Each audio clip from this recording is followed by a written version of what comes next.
Hello friends, welcome back Sucharitas রান্নাঘর। আজকে আমি তোমাদের সঙ্গে সয়াবিন আলুর রেসিপি শেয়ার করে নেব।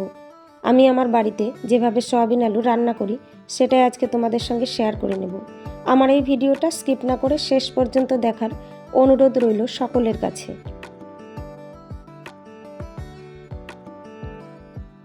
এই রেসিপিটা তৈরি করার জন্য আমি প্রথমেই সয়াবিনটাকে 1 মিনিটের মতো সেদ্ধ করে নেব।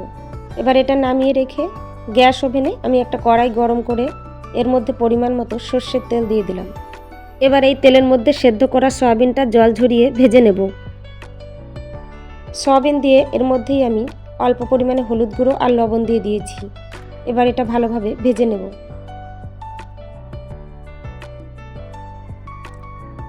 এখানে আমি সয়াবিনটা 2 মিনিটের মতো ভেজে নিয়েছি। এবার এগুলো আমি তুলে নিলাম।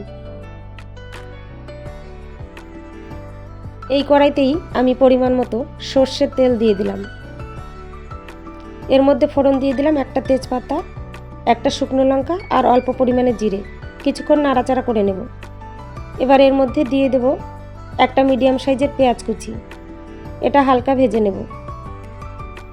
পেঁয়াজটা আমি হালকা ভেজে নিয়েছি। এবার এর মধ্যে আগে থেকে কেটে দিয়ে পরিষ্কার করে রাখা আলু অ্যাড করে দিলাম। আর দিয়ে দিলাম একটা মিডিয়াম সাইজের টমেটো কুচি।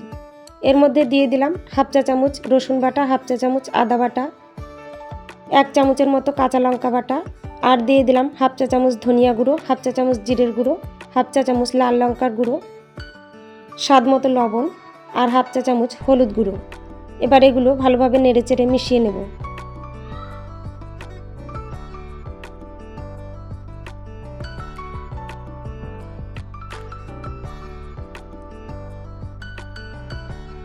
সব কিছু আমি নেড়েচেড়ে ভালোভাবে মিশিয়ে নিয়েছি। এবার এর সঙ্গে অল্প পরিমাণে জল অ্যাড করে দিলাম। আবারও আমি নেড়েচেড়ে ভালোভাবে মিশিয়ে নেব। এখানে আমি ঢাকনা দিয়ে ঢেকে 5 মিনিটের মতো কম আঁচে রান্না করে নেব। 5 মিনিট হয়ে গেছে, ঢাকনা আমি তুলে দিয়েছি। এই সময় এর মধ্যে আমি ভেজে রাখা সয়াবিনটা অ্যাড করে দেব আর নাড়াচাড়া করে ভালোভাবে মিশিয়ে নেব। এখানে আমি 2-3 মিনিটের মতো সব কিছু ভালোভাবে কষিয়ে নেব। 3 মিনিটের মতো সব কিছু ভালোভাবে আমি কষিয়ে নিয়েছি। এবার এর মধ্যে জল অ্যাড করে দেব। এখানে জলটা তোমরা তোমাদের পছন্দ মতো নিয়ে নিও বন্ধুরা। যে পরিমাণে ঝোল রাখতে চাও সেই হিসাবে জলটা ব্যবহার করবে। এখানে ঢাকনা দিয়ে ঢেকে কম আছে আরও 5 মিনিটের মতো আমি রান্না করে নিয়েছি। ঢাকনা তুলে কিছুক্ষণ নাড়াচাড়া করে নিলাম। দেখো বন্ধুরা, এখানে আমার আলুটাও সেদ্ধ হয়ে গেছে। এখানে আমার রান্নাটা প্রায় হয়ে এসেছে। এবার এর মধ্যেই আমি হাফ চা চামচের মতো গরম মশলার গুঁড়ো অ্যাড করে দেব। আর এর সঙ্গেই আমি অল্প পরিমাণে ধনিয়া পাতা কুচি অ্যাড করে দেব।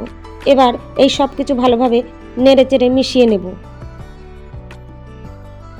ঢাকনা দিয়ে ঢেকে 2 মিনিটের মতো কম আঁচে আমি রান্না করে নেব।